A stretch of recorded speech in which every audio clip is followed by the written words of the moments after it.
अल्हम्दुलिल्लाह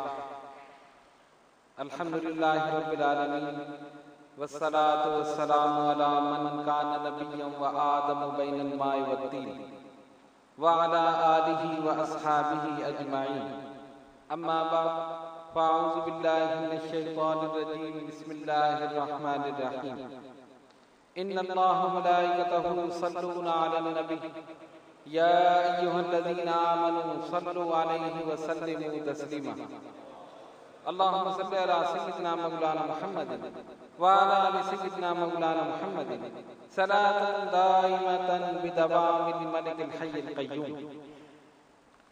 आज की हमारी इस नशिस्त का उन्वान है हिदायतुस सालिकीन, राह सुलूक तय करने वालों के लिए हिदायत। अल्हम्दुलिल्लाह आप हजरात अहले तरीक़त और अहले मोहब्बत हैं, बुजुर्गान दीन के दामन से वाबस्ता हैं और इस राह में यानी राह सुलूक में कदम रख चुके हैं और कोशिश कर रहे हैं कि अपनी रूहानियत में इजाफा करें। और इसी सिलसिले में चिल्ला कशी, बजाई और ये तमाम चीजें अल्हम्दुलिल्लाह आप हजरात कर रहे हैं, खुशी की बात है।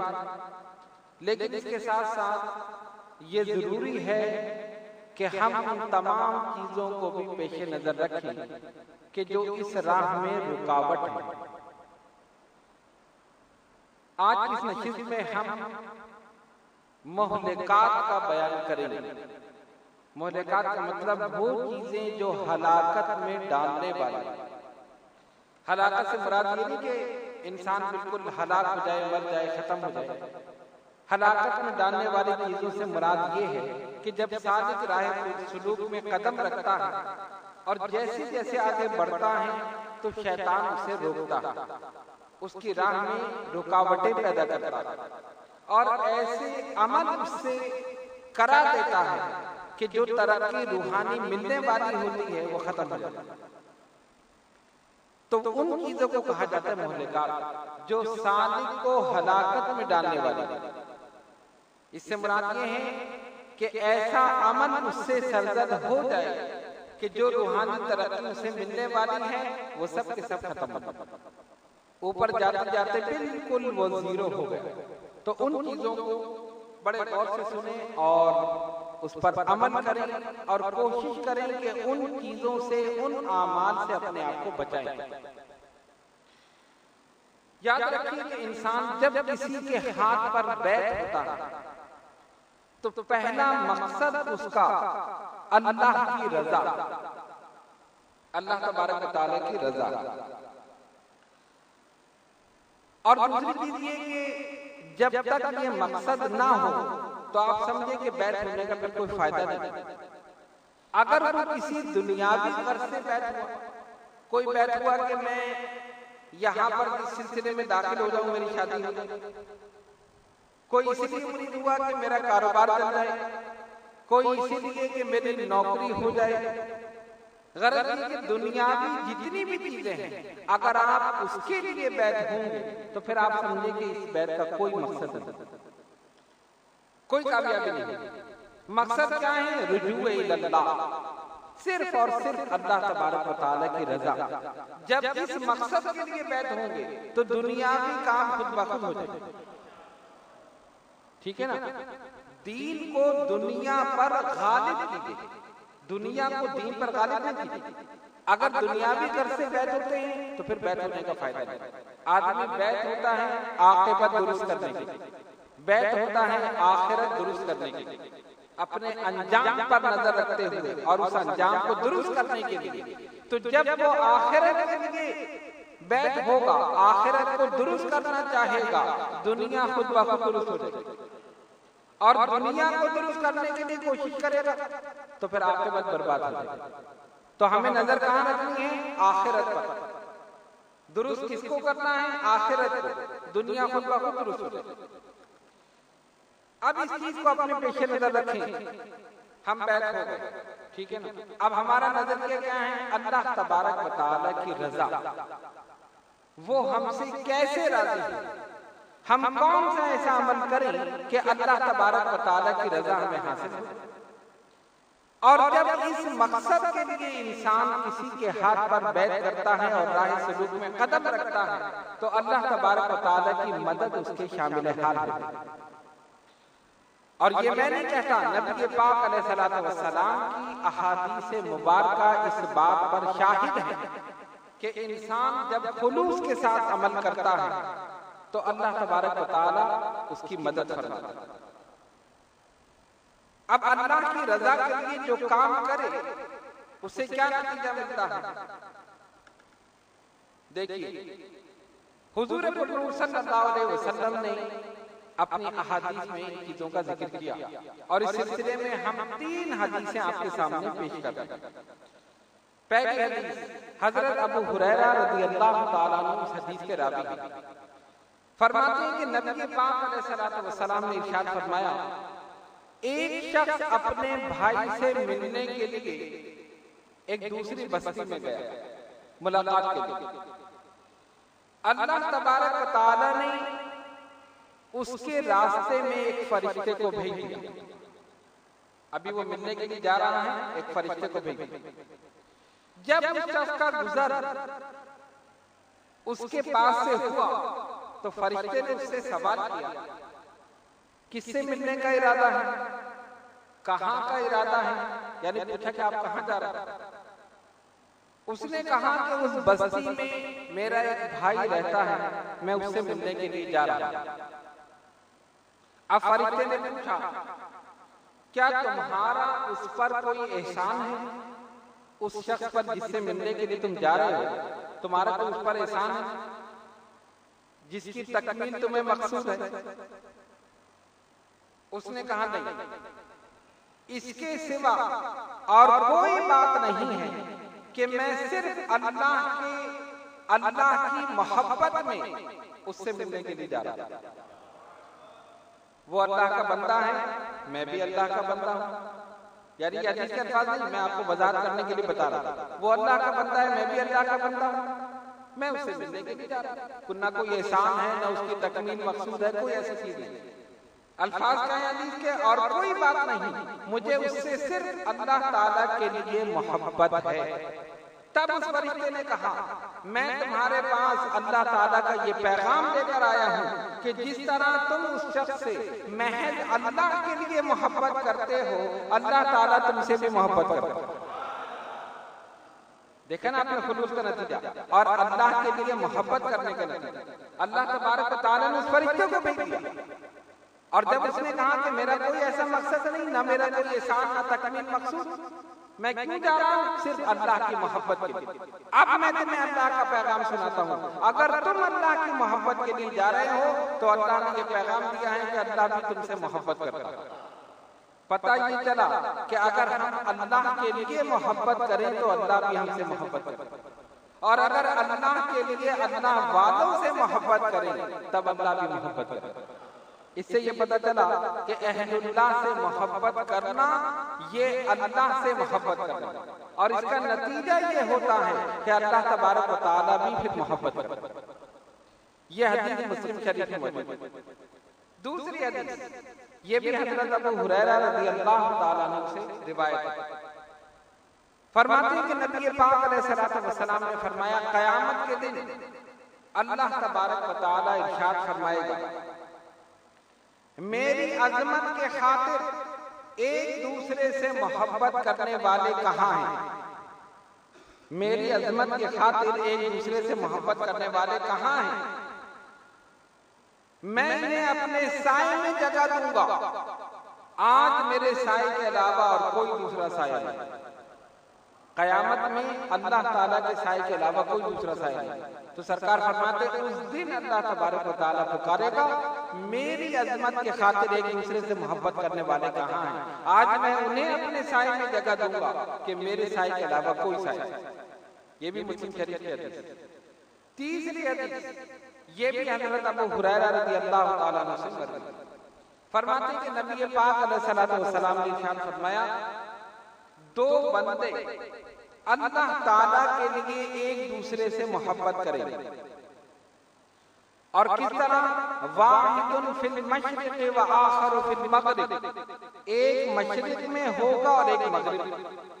यानी दूरी कितनी है, मशरिक और मगरिब की दूरी, लेकिन एक दूसरे से मोहब्बत कर रहे हैं। कोई रिश्तेदारी नहीं, कोई जाहिरी तौर पर कोई रिश्तेदारी नहीं, लेकिन मोहब्बत कर रहे हैं। अल्लाह का बंदा है, अल्लाह का वली, अल्लाह का दोस्त। एक मशरिक में और एक मगरिब में इतनी बहुत इतनी दूरी, फरमाते हैं कि एक मशरिक में होगा और एक मगरिब में, तो अल्लाह ताला क़यामत के दिन उन दोनों को आपस में मिला देगा।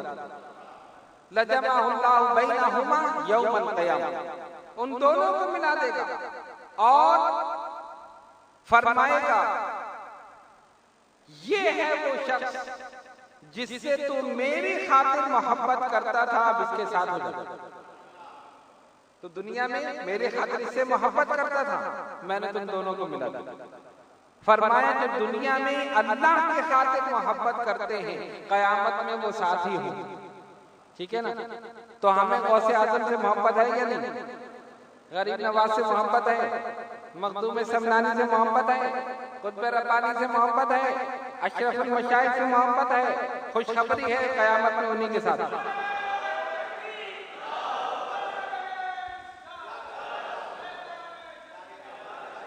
एक दूसरी हदीस शरीफ जिसका आखिरी हिस्सा ये है, अलमरउ मअ मन अहब्बा, जो जिससे मोहब्बत करेगा क़यामत में उसी के साथ।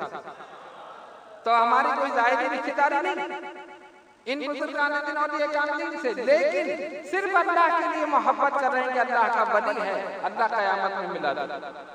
इस मोहब्बत का नतीजा ये है, दुनिया में भी नतीजा मिलता है, क़ब्र में भी, और इंशाअल्लाह कल हश्र में। शर्त क्या है, सिर्फ अल्लाह की रजा की, अल्लाह का बंदा, और कोई ज़ाहिरी कोई गर्ज नहीं, कोई रिश्ता नहीं, कोई खूनी रिश्ता नहीं, लेकिन मोहब्बत अल्लाह तबारक व तआला की रजा की। और जब इंसान इस तरह मोहब्बत करता है खुलूस के साथ, और खुलूस ही इस राह में सबसे बड़ी चीज, राह तरीकत में, राह सलूक में खुलूस सबसे बड़ी चीज, और हलाकत में डालने वाली चीज रियाकारी, दिखावा। मसलन ये कि आपने कोई वजीफा पढ़ा, ठीक है ना, अब दिल में सोचा या सबके सामने बैठकर पढ़ रहे, लोग समझेंगे बड़ा मुत्तकी है, बड़ा परहेजगार है, रियाकारी आ गई, खुलूस रुखसत हो गई।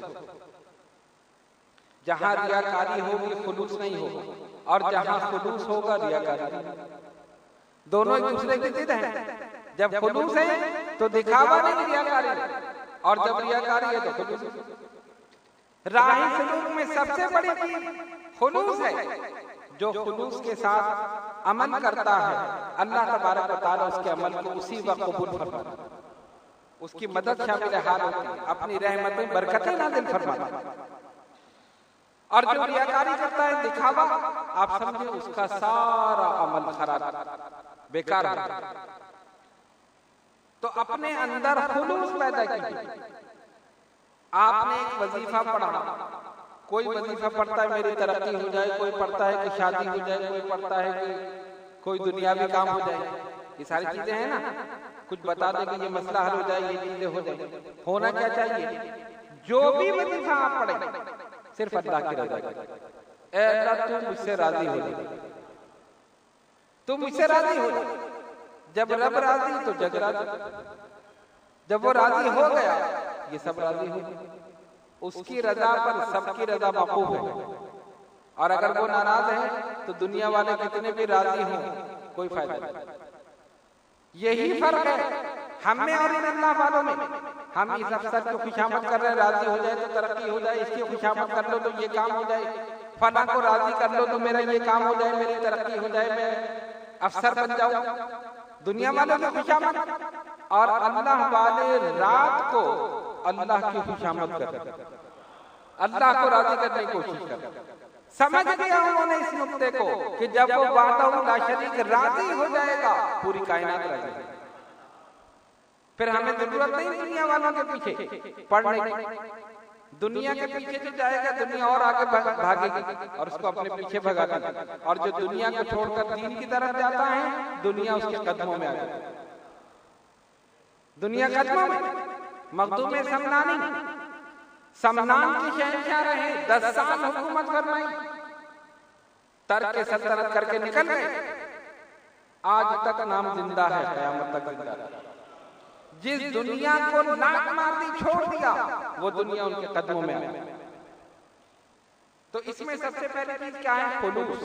खुलूस होगा तो रियाकारी नहीं होगी, और रियाकारी होगी तो खुलूस नहीं होगी। हलाकत में डालने वाली चीज और रुकावट डालने वाली चीज रियाकारी।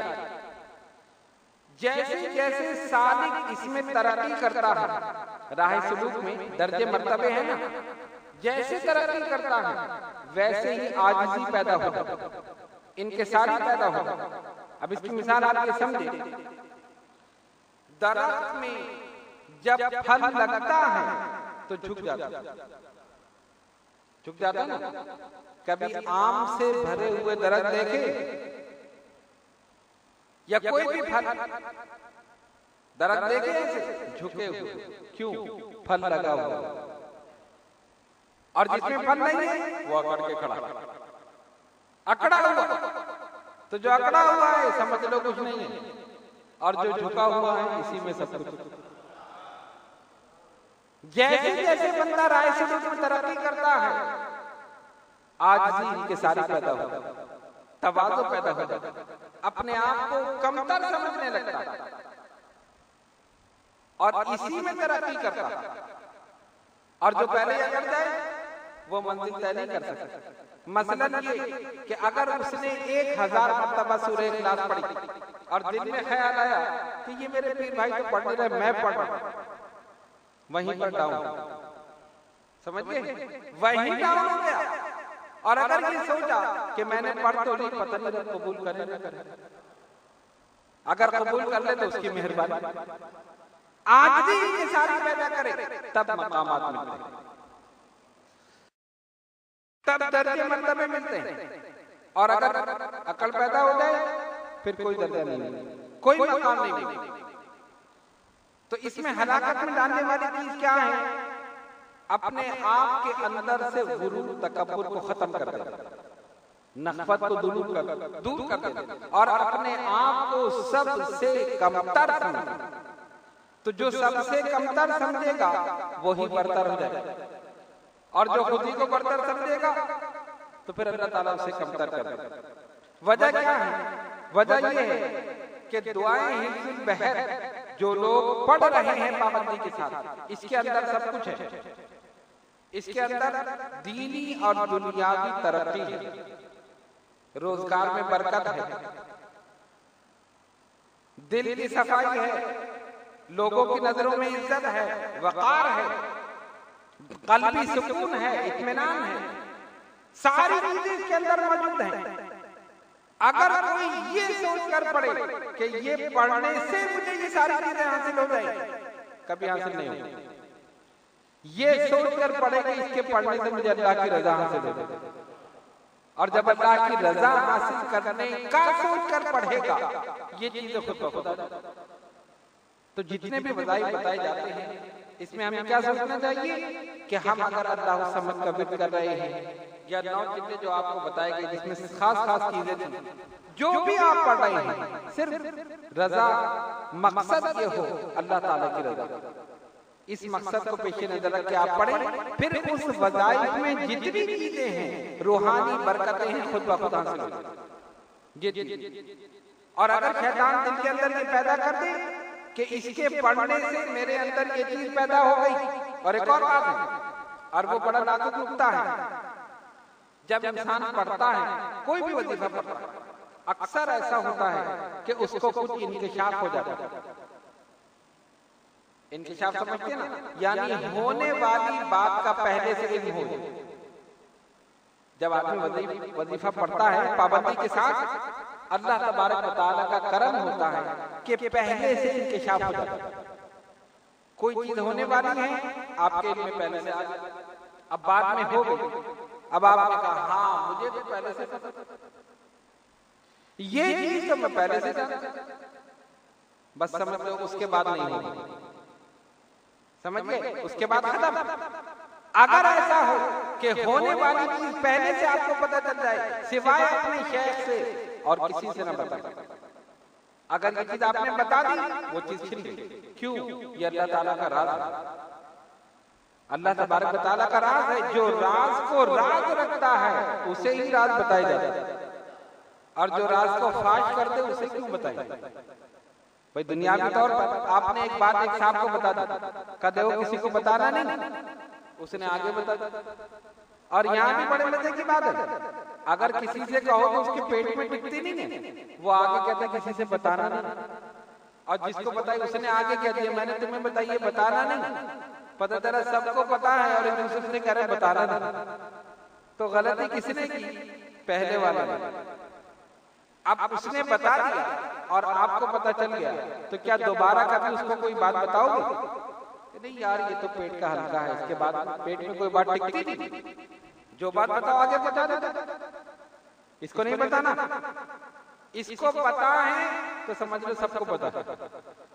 ऐसे बहुत से लोग हैं हमारे हल्के में भी, बहुत से ऐसे लोग हैं, अगर इसको पता है तो सबको पता है, तो फिर उससे एहतियात की जाती है। ये एक दुनियावी मिसाल में दे रहा हूं, जब हम किसी को अपना राज नहीं देते, ऐसे शख्स को जो आगे बता दे, तो खालिक कायनात कैसे दे दे? वो अपना राज देगा नहीं। इसीलिए बुजुर्गान दीन को कहा जाता है महरम हरम असरार इज़्ज़ी, अल्लाह तबारक व तआला के राज उनके सीनों में दफन है लेकिन जबान पर नहीं है। सीनों में है, जबान पर नहीं है। आंखें खुली रखो, मुशाहिदा करते रहो, देखते रहो, लेकिन जबान बंद रखो। और याद रखो जब मुशाहिदा होता है जबान बंद हो जाती है, जब मुशाहिदा होता है जबान बंद हो जाती है। जो बैठकर कहे मैंने ये देखा, मैंने वो देखा, मैंने वो देखा, फला चीज देखी, सारी चीजें बयान कर, समझ लो इसने कुछ देखा ही नहीं। जो देखने वाला होता है वो बताता नहीं है, वो सिर्फ देखता है, बताने का हुक्म ही नहीं है। राज फाश कर दोगे तो फिर राज देगा कौन? दुनिया वाले नहीं देते तो रब अपना राज कैसे दे देगा? ये जितने बुजुर्गान दीन औलिया कामिलीन हैं, सब इल्म और रूहानियत और असरार इज़्ज़ी का समंदर है, अपने सीने के अंदर सब राज लिए बैठे हैं, लेकिन ज़बान पर नहीं आने देते। जितना हुक्म हुआ बता दिया, और नहीं हुक्म हुआ तो नहीं बता। सब आंखों से देख रहे हैं, मुशाहिदा कर रहे हैं, पूरी कायनात का मुशाहिदा कर रहे हैं। जितने लोग बैठे हैं अपनी निगाह से सबका एक्सरे कर रहे हैं, सबके दिलों के हालों से वाकिफ हैं, लेकिन जबान पर नहीं, जबान पर नहीं। एक बुजुर्ग ने अपने मुरीद से कहा जाओ बाजार से ये चीज ले आओ, पैसे निकाल कर दिए, फला चीज ले आओ। चला और अपनी टोपी थी ओढ़ कर चले गए, वो टोपी ओढ़ कर चले गए। जब बाजार गया तो देखा कि दुकान पर एक कुत्ता बैठा हुआ, दुकानदार की जगह कुत्ता बैठा हुआ। अरे यार ये दुकानदार कहाँ गए, कुत्ते को बैठा हुआ। वापस आए, ये क्या मसला? दूसरी दुकान पर गया तो एक सूर बैठा, तीसरी दुकान पर गया तो एक बंदर बैठा। यार ये सारे इंसान कहाँ चले गए? ये सारे दुकानदार कहाँ चले गए? ये तो कहीं कुत्ता है, तो कहीं सूर है, कहीं बंदर है, कहीं फला फला, ये सारे जानवर। वापिस पीरो मुर्शिद की खिदमत, हुजूर मैं गया था, कोई इंसान को नजर ही नहीं आया। क्या नजर आया? जो नजर आया बता दो, फला जगह ये जानवर, उस जगह ये जानवर, उस दुकान पे। अच्छा ये टोपी उतार दो, टोपी उतार दी, अब अपनी टोपी ओढ़ कर जाओ। वो अपनी टोपी ओढ़ कर गया तो देखा इंसान बैठा, पैसे दिए, चीज दी, फौरन आ। बात समझ में नहीं आई, वो कहाँ गए जानवर और पहले इंसान कहाँ गए थे? तो जानवर आकर बैठ गए। कहा पहले भी इंसान ही थे, पहले भी वही थे। ये हमारी टोपी की बरकत थी कि उनकी असल हकीकत तुझे नजर आ गई। जो उनकी असल हकीकत थी वो तुझे नजर आ गई, टोपी उतार दी, तुझे नजर नहीं आई। तो जो उनकी टोपी पहन ले वो इंसानों की हकीकत समझ ले, तो जिसकी टोपी है उसका क्या मकाम? वो नहीं समझेगा। पता चला कि वो अपनी निगाहों से एक्सरे कर कर ले, अपनी निगाहों से लोगों की हकीकत, उनकी दिल की कैफियत से वाकिफ हो जाए। लेकिन ये उनका करम है कि ज़बान से नहीं कहते, उसको उसी कैफियत को दूर करने की कोशिश करते। इसके अंदर ये मर्द है तो इसको दूर कर, किसी को निगाह से दूर कर दिया, किसी को वज़ाइफ से दूर कर दिया, किसी को चिल्ला कशी से दूर कर दिया और उसके क़ल्ब को पाक और साफ बना दिया और सच्चा पक्का मोमिन मुसलमान बना दिया। तो ये तो उनकी शान है। तो राज उसी को बताया जाता है जो राज रखे।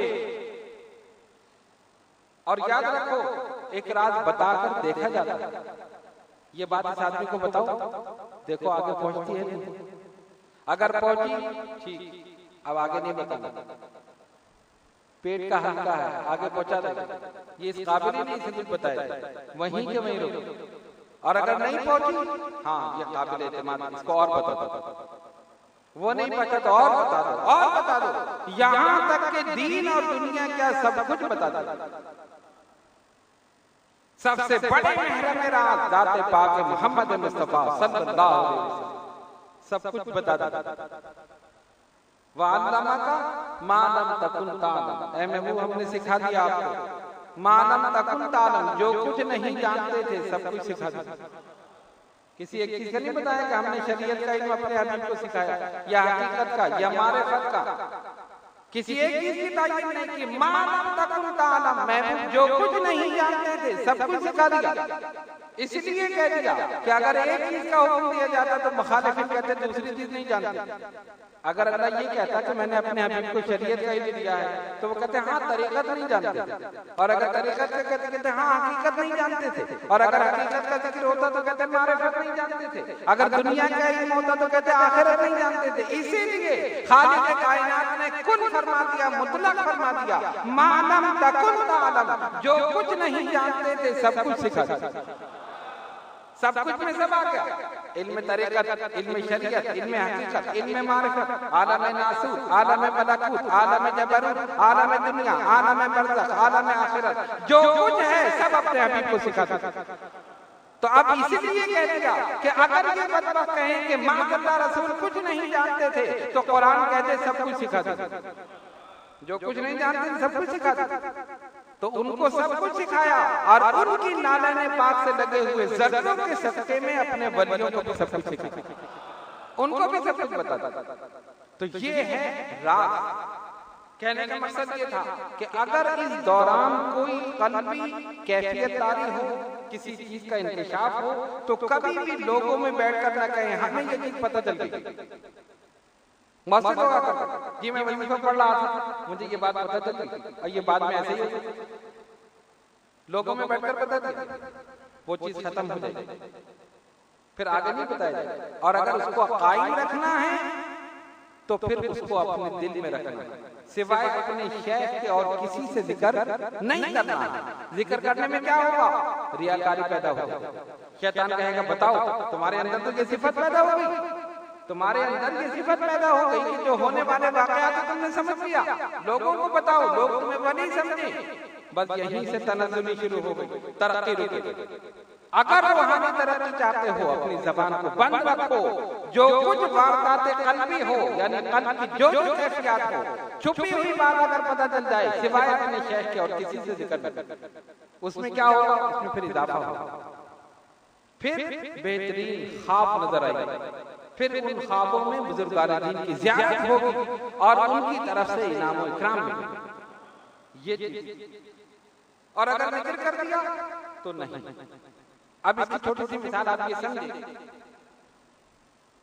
हजरत अशरफ मशाइख हमारे वालिद गिरामी आपके पीर मुर्शिद सैयद अहमद अशरफ शफील जिलानी नव्वरल्लाहु क़ब्रहु कभी अपनी इबादत और रियाजत का जिक्र मुरीदों में बैठकर नहीं किया। कभी किसी ने सुना? नहीं, बताया नहीं। हमने जो किया अल्लाह की रजा के लिए किया, वो कबूल कर ले, उसकी मेहरबानी। कभी इत्तेफाक से कभी भी घर में जिक्र हो गया, कभी जिक्र हो गया। आज से कोई 10-15 साल पहले महनामा अल अशरफ में मैंने एक मजमून लिखा, वाक़यात हकीकत फी हयात शेख तरीक़त। ये उसका उन्वान कायम किया।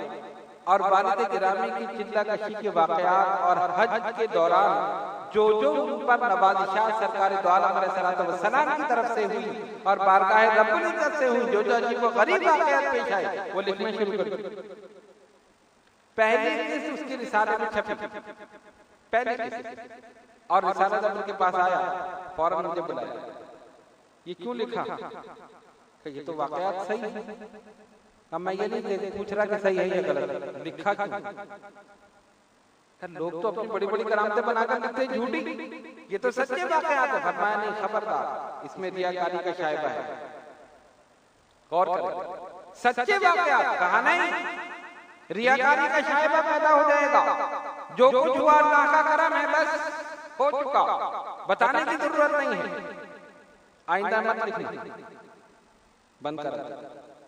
कोई और होगा तो खुश होता, मेरे वाकयात आ जाए, लोग मुझे वली समझे, इनके साथ ये हुआ, ये हुआ, ये हुआ। लेकिन वली जो है अपने आप को छुपाता है, जाहिर नहीं करता। वो अपने आप को छुपाता है, आजिज़ी की सारी का पैकर होता है। वो जितनी आजिज़ी की सारी इख्तियार करता है, खुदा उसे उतना ही बुलंद कर देता है। वो झुकता है, खुदा बुलंद करता है, और जो खुद बुलंद होना चाहे वो नीचे चले जाता है। और जिसको खुदा बुलंद करे उससे फिर कोई नीचे नहीं कर सकता। तो ये उनकी तालीम थी कि अपने साथ होने वाले वाकयात या ऐसी चीजें जो रूहानी तौर पर अता हो, कभी भी आम पब्लिक में बैठकर मत करो। शैतान इस बात पर उकसाता है ना, तुम्हारे साथ ये लोगों को बताओ, इसलिए कि शैतान को पता है कि जब ये बताएगा तो रियाकारी पैदा होगी, रियाकारी पैदा होगी तो खुलूस नहीं होगा, और जब खुलूस नहीं होगा इबादत बेकार हो जाएगी, इबादत बेकार हो जाएगी। इसलिए बुजुर्गान दीन औलिया कामिलीन इस चीज को पेश नजर रखते हैं। तो आप हजरात भी अहले तरीक़त, अहले मोहब्बत हैं। जब कोई ऐसा मसला हो, कोई कैफियत पढ़ने के दौरान पैदा हो, किसी चीज का इंकिशाफ हो, किसी बुजुर्ग की ज़ियारत हो, सिवाय अपने शेख के और किसी से जिक्र न करें। फिर भी कि वो शेख बताएगा कि ये सही है या गलत है, ये भी है। अब बहुत से लोग आकर हमने गौस पाक की ज़ियारत कर ली, वो कहते कल ख्वाजा गरीब नवाज की ज़ियारत हुई, वो कहते कल महबूब इलाही की ज़ियारत हुई। कहा तुम्हारे लिए बैठे थे, तुमने बुलाया आगे पर हैं, अपनी शक्ल देखो और उनकी मकाम देखो। पहले तो ये देखो, आकर ये बताओ। हम ये नहीं कह सकते कि नहीं हो सकती है, उनका करम है, वो आए ज़ियारत करा, वो आका है, मौला है, चाहे तो किसी के भी ख्वाब में आ जाए। लेकिन पहले आकर ये बताओ, ताकि शेख बताए कि जिसको तुमने देखा है वाकई गौस पाक थे या कोई और, कौन था वो बताएगा। तुमने कैसे बता दिया, तुमने कैसे समझ लिया? इसलिए ये बड़ी नाजुक मंजिल है, इसमें जब कदम रखना है तो बहुत एहतियात के साथ कदम रखना, अपने आप को शैतानी हमलों से बचाते हुए फिर गुजरना।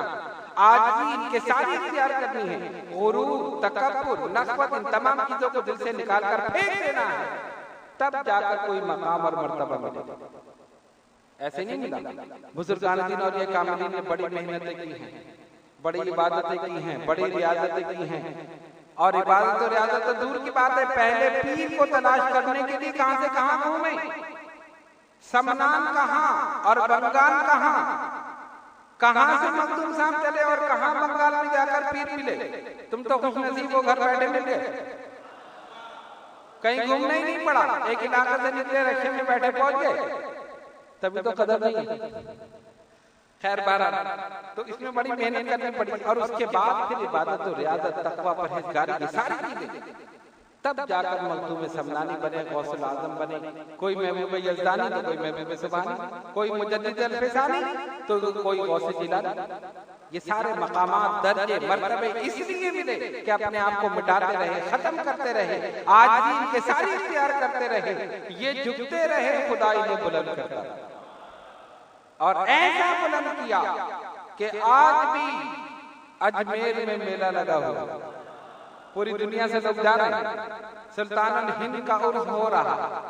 असल सुल्तान तो ये है, 10-20 साल की सुल्तानी क्या है, कांग्रेस की हुकूमत हो या किसी की हुकूमत हो, मेरे ख्वाजा की हुकूमत अपनी जगह, ये सब दुनियावी बादशाह उनकी चौखट पर सर झुकाने में फख्र महसूस करते हैं, इसलिए कि इनकी सुल्तानी को हमेशा है, दवाम है।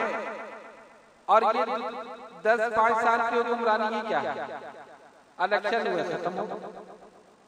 इलेक्शन एक होता इलेक्शन और एक होता सिलेक्शन। तो ये इलेक्शन से आते हैं, गरीब नवाज खुदा के सिलेक्शन से, रसूल के सिलेक्शन से आए थे। हिंदुस्तान में दिए जाओ तब नहीं करो, तो जिसका सिलेक्शन रसूल फरमा दे उसको कोई हटा सकता है? उसकी सुल्तानी तो हमेशा चलेगी, हमेशा से सुल्तान रहेंगे, कयामत तक रहेंगे। और दुनियावी बादशाह अपनी पेशानी झुकाने में फख्र महसूस करते थे। इसीलिए आज भी इनके साथ इख्तियार थे। 2 चादरें पहनते थे, एहराम में 2 ही होती है ना, एक नीचे बांधने एक ऊपर। यही ख्वाजा गरीब नवाज का लिबास, यही लिबास सुल्तानुल हिंद है और 2 चादरों का लिबास। और ख्वाजा कुतुबुद्दीन बख्तियार काकी रहमतुल्लाह अलैह फरमाते हैं, जब लिबास फट जाता था, यानी जो चादर पहने ना फट गई, जैसा कपड़ा मिलता था वैसे ही पेबंद लगा लेते। ये भी नहीं होता कि अगर मैं सफेद चादर मेरी ओढ़ी हुई है और इसमें सुराख हो गया, फट गई, तो मैं सफेद ही कपड़ा लगाऊं, जिस रंग का मिल गया वही लगा लूं। ये फकुर का हाल था और हुकूमत पूरे हिंदुस्तान का, और ऐसी हुकूमत के आज भी है और क़यामत तक। तो ये चीज उनकी ये सीरत हम सब के लिए मशाल राह है। तो हम बयान कर रहे थे राह सुलूक के मुहलिकात, वो चीजें जो इस राह में सालिक को हलाकत में डालती हैं, और वो शैतान की तरफ से वो उसके अंदर गुरूर पैदा करते हैं, उसके अंदर तकब्बुर पैदा करते हैं। देखो हम लोग कुछ नहीं पढ़ते, तुम इतना पढ़ते, फला ने जिल्ला नहीं किया, तुमने जिल्ला किया है, तुम नमाजें पढ़ रहे हो, तुम वज़ाइफ पढ़ रहे हो, तुम इनसे बेहतर हो। नहीं, आप ये सोचेंगे जितने भी हैं मैं इन सबसे कमतर, मैं इन सबसे बदतर, तब जाकर अल्लाह तबारक व तआला कोई मकाम और मर्तबा देगा, फिर दर्जे मर्तबे मिलते हैं। तो ये चीज हलाकत में डालने वाला। और दूसरी चीज जो हमने आपको बताई कि कोई भी कैफियत हो, कोई भी ऐसी चीज हो, सिवाय अपने शेख के और किसी से उसका जिक्र न करें। अगर जिक्र कर दिया तो वो चीज खत्म हो, क्योंकि आहिस्ता आहिस्ता ये चीजें बढ़ती हैं, और जब ये चीजें बढ़ती हैं तो फिर ख्वाबों में भी इंकिशाफ होता है, हकीकत में भी इंकिशाफ होता है। जियारत ख्वाब में भी होती है और जियारत बेदारी में भी। बुजुर्गान दीन की शान है। अब बुजुर्ग किबला जब चिल्ला कशी फरमा रहे थे तो फरमाया कि दादा हुजूर किबला ने फरमाया हर रात एक बुजुर्ग की ज़ियारत होती है। और कमाल की बात ये है, ख्वाब ये देखते थे, ताबीर वो बताते। इन्होंने ख्वाब बयान नहीं किया, सुबह उठकर उनकी खिदमत में पहुंचे, फरमाया बेटा कल रात तुमने जिस बुजुर्ग की ज़ियारत की थी उनका ये नाम है, उनका मज़ार फला जगह। ये वाले कुछ भाई किसी को ख्वाब बयान करोगे तो बताएगा ना, अभी बयान ही नहीं किया, उन्होंने बता दिया, बता दिया। जब वली जानता है तो फिर नबी का मकाम तो बुलंद। फरमाते हैं कि एक बुजुर्ग जिनका नाम था अब्दुल्ला, जब सुबह मैं उठा बेदार हुआ तो वालिद गिरामी ने कहा कि बेटा कल रात तुमने जिनकी जियारत की उनका नाम था अब्दुल्ला और उनका मज़ार मुल्क शाम में है। वालिद साहब अब्दुल्ला ने फरमाया ठीक है, जियारत कर ली। वक्त गुजरता गया। दादा हुजूर किबला के विसाल के बाद 61 में विसाल हुआ, 62 में वालिद गिरामी ने पहला हज किया। हजरत अशरफ मशाइख रहमतुल्लाह अलैह ने पहला हज 1962 में किया, उनके विसाल के 1 साल के बाद। फरमाते जब मैं गया हज से फारिग हुआ, मदीने तैयबा पहुंचा और वहां बैठा था तो देखा कि बुजुर्ग सामने से आ रहे हैं। लंबा कद है, सफेद लिबास है, सफेद अमामा, सफेद दाढ़ी, चेहरा चमक रहा नूर से रोशन, और हाथ में पीले रंग की तस्वीर। मैंने देखा कि इनको मैंने कहीं देखा है। होता है ना इंसान कभी देख के कोई शक्ल तो काफी अरसे बाद देखे कि इसको कहीं देखा, फिर जहन में जोर दे तो याद आता है कि हाँ फला जगह देखा। तो फरमा रहे कि मैंने देखा कि इनको मैंने कहाँ देखा, सोच रहा हूं अपने जहन में, और सोचते सोचते उनके पूरे जिस्म मुबारक पर नजर पड़ी। जब पैरों पर नजर पड़ी तो जमीन से एक बारीक बुलंद जहां आम लोग चल रहे हैं वहां नहीं चल रहे हैं। ऐसा लगता है उनके लिए अलग सतह है, जमीन है, अलग से जमीन है, उस पे वो चल रहे हैं बाकायदा चलते हुए, वहां से इधर आते हैं और इधर से उधर चलते हैं। मैं हैरान। फिर इस तरफ आए और तस्बीह हाथ में और फिर उधर चले।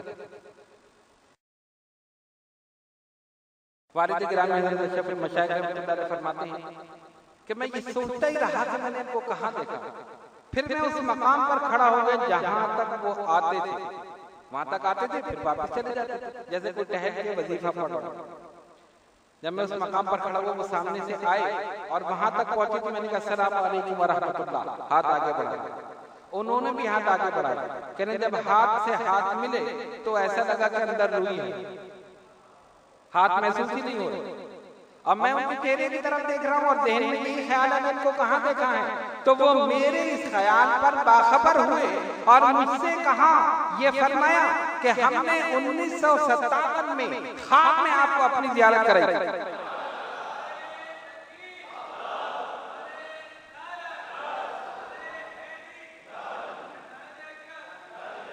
1957 में ख्वाब में हमने आपको अपनी ज़ियारत कराई थी। मेरा नाम अब्दुल्ला है, मेरा मज़ार मुल्क शाम में है। दूसरे दिन आपके वालिद ने मेरा तारुफ भी कराया। ये कहा और मुड़कर चले गए। बताओ, वली खुद बता रहा मेरा मज़ार कहाँ है। मज़ार किसका होता है? मरने के बाद ही तो दफन किया जाता है। मज़ार वहाँ है, खुद मस्जिद नबवी में ठहर रहे। अल्लाह का वली जिंदा है या नहीं? तो जब वली जिंदा है तो जिसकी बारगाह में है वो कैसे जिंदा नहीं? तो हम तो वलियों को देखकर नबी की शान को पहचानते हैं। ये तो बदबख्त है, उन्हें पता ही नहीं। आंख वाला तेरी जोबन का तमाशा देखे, दीदा कोर को क्या है नजर, क्या ये सब अकल के अंदर ही नहीं, क्या पता। कहते माज़ल्ला मरकर मट्टी हो, वली जिंदा है तो फिर नबी का मकाम क्या? तो कहने का मकसद ये है कि वो जिंदा जावेद है, वो सब जानती हैं, समझती हैं, अपने फैजान से मुस्तफीद करते हैं दुनिया में भी और विसाल के बाद। अगर तुम्हारी दिल की आंख खुली हुई है, कल्ब की आंख खुली हुई है, तो ये कब्र का हिजाब नहीं है। आज भी मज़ार से फैज़ हासिल किया जा सकता है अगर कल्ब की आंख खुली हुई। ला इलाहा इल्लल्लाह की ज़रत से अपने इस कल्ब को रोशन और मुनव्वर कर लो। फिर जिस बुजुर्ग के मज़ार पर चले जाओ, मुराक़बा करो, उन्हीं से मुलाकात करो, उन्हीं से रूहानी फैज़ हासिल करो। ये है। लेकिन ये कब होगा? जब हम उनके नक्शे कदम पर चलें। तो हम बयान कर रहे थे राय सलूक के मुहलिकात, यानी वो चीजें जो इस राह में रुकावट, झूठ, गीबत, चुगली, दिल आजारी, नमाजों का कस्दम तर्क कर देना, वज़ाइफ में पाबंदी ना करना, ये सारी चीजें जो है मुहलिकात रुकावट। एक वजीफा मुसलसल पढ़ रहे हैं बार बार, किसी दिन थक गए छोड़, एक दिन छोड़ा, 2 दिन छोड़े, 3 दिन, 8-10 दिन निकल। चलो यार पढ़ने की देखा जाए। हजरत कहाँ देख रहे हैं? वहां जाएंगे तो कहते हैं पढ़ा। पूछेंगे पढ़ रहे हो? हम कहेंगे हाँ पढ़ रहे। कहते हैं क्या मसला है? यही रुकावट है। क्या मतलब? पढ़ते पढ़ते पढ़ते जब आप एक मंजिल तक पहुंचने लगे, वहीं शैतान ने टांग पकड़ कर खींच दी। जो कुछ मिलने वाला था सब खत्म हो। इसलिए इस्तिकामत अलल मामूलात ये जरूरी है। कैसी भी कैफियत हो, कैसा भी हाल हो, अपने उस चीज को पूरा करें, तब जाकर फिर एक मकाम, एक मर्तबा मिलेगा। और जो कुछ आप कर रहे हैं सिर्फ अल्लाह की रजा के, उसमें ये नहीं कि इससे मुझे तरक्की हो जाए, लोगों की नजरों में इज्जत हो जाए, मेरे रिज़्क़ में बरकत हो जाए, रोजगार में बरकत हो जाए, दुनियावी काम हो जाए। सिर्फ अल्लाह की रजा पर राजी रहो और उसकी रजा को हासिल करने की कोशिश करते रहो। वो सब जानता है किसका क्या मसला है। जब वो राजी हो जाएगा, दुनियावी काम खुद ब खुद हो जाएगा। जहां पहुंचोगे वहीं पर इज्जत, वहीं वक़ार, वहीं मर्तबा है। जिसको अल्लाह ताला इज्जत दे उसको कोई दलील नहीं कर सकता, और जो उसकी बारगाह से जलील हो जाए उसे कोई इज्जत नहीं दे सकता। तो हमें तो इज्जत उसकी बारगाह से चाहिए। मौला जब तू हमें इज्जत दे देगा, फिर पूरी कायनात में हम बाइज्जत हो जाएंगे। ये तो ये तमाम वो चीजें हैं जिन्हें हमें अपने पेशे नजर रखना चाहिए। पहली चीज नमाज की पाबंदी और दूसरी चीज वज़ाइफ की पाबंदी, जो मामूलात आपको बताए गए हैं उसकी पाबंदी कीजिए। और तीसरी चीज उसमें जो कुछ कैफियत पैदा हो किसी के सामने बयान न करें सिवाय अपने शेख, फिर उस चीज में तरक्की होगी, उसमें इजाफा होगा, फिर उन ख्वाबों में बुजुर्गान दीन की ज़ियारत, और जब वो सिलसिला शुरू हो जाए तो फिर उसके आगे का स्टेप और अलग। लेकिन अगर उस चीज को बयान कर दिया तो फिर वो चीज छिन जाती है, क्योंकि ये अल्लाह तबारक व तआला के राज है। जो राज को राज रखता है उसे मजीद बताया जाता है, और जो फाश कर देता है उसे नहीं बताया। हमने बताया, इसने आगे बता दिया, खत्म, अब आगे इसको नहीं बताना। तो ये तमाम चीजें अपने पेशे नजर रखें। और गुज़िश्ता नशिस्त में हमने अल्लाह समद के वजीफे के मुताबिक बताया था। बहुत से हज़रात ने शुरू किया है, और जिन्होंने नहीं किया वो अगर शुरू करना चाहें तो कर सकते हैं, क्योंकि ये रजब, शाबान और रमजान तीनों मुक़द्दस, बाबरकत, रहमतों और बरकतों वाले महीने हैं। न जाने अगले साल हमें ये माह मुबारक हासिल हो या ना हो। किसी को एक साल, एक महीने क्या, एक मिनट का नहीं पता, एक लम्हे का नहीं पता। इसलिए जो साल मैसर आ रही है, हम सबको चाहिए कि उन सातों को इबादत और रियाजत से मुज़य्यन करके गुजारें, अपनी रूहानियत में इजाफा करें। ये रूहानियत का मौसम बहार है और रूहानियत में इजाफा करने के लिए बेहतरीन मौका। तो इसलिए जो हज़रात अब शुरू करना चाहें वो कर सकते हैं। हमने तरीका यही बताया था कि 3125 मरतबा रोज पढ़ेंगे तो 40 दिन में 1.25 लाख हो जाएगा। बहुत आसान है, और इसमें किसी किस्म का परहेज नहीं है। परहेज जो है वो झूठ का है, ग़ीबत का है, चुगली का है, किसी की दिलादारी का है। ये सारे परहेज, जो शरीयत का परहेज है वो शरीयत का परहेज। तो इसलिए ये तमाम चीजें अपने ज़हन में रखें। और इसके बाद दोपहर का जो चिल्ला है वो रमजान मुबारक में शुरू होगा, यकुम रमजान से। उसमें परहेज होता है अंडा, मछली और गाय के गोश्त। उसकी तफसील वेबसाइट पर मौजूद है, जो हज़रात वैसे मालूम करना चाहें तो वो कर सकते हैं। और जिनको मालूम है वो सिर्फ इजाजत लेकर फिर यकुम रमजान से वो शुरू कर सकते हैं।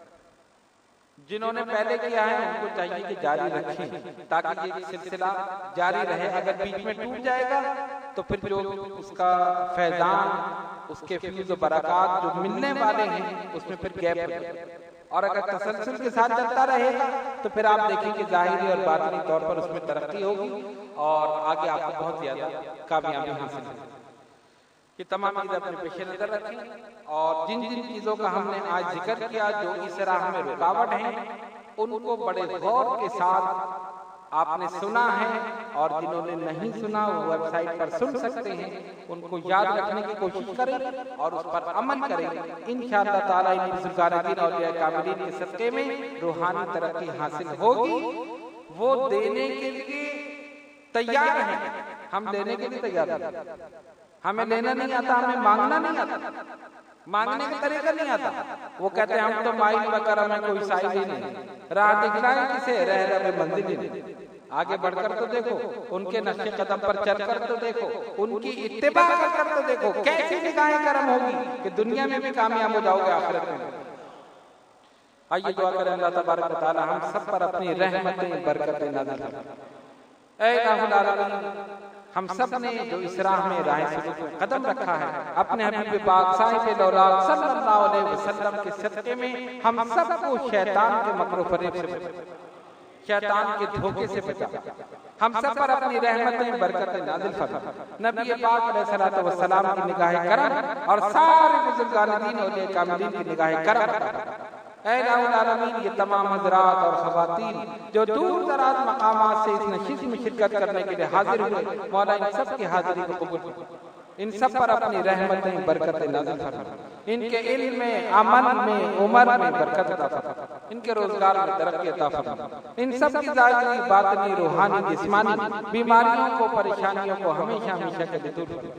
इन्नल्लाह व मलाइकतहु युसल्लूना अलन नबी या अय्युहल्लज़ीना आमनू सल्लु अलैहि व सल्लिमू तस्लीमा। अल्लाहुम्मा सल्लि अला सय्यिदिना मौलाना मुहम्मद व अला आलि सय्यिदिना मौलाना मुहम्मद सलातन दाइमतन बितमामिल मलिकिल हय्यिल क़य्यूम। सुब्हान रब्बिका रब्बिल इज़्ज़ति अम्मा यसिफून व सलामुन अलल मुरसलीन वल्हम्दुलिल्लाहि रब्बिल आलमीन।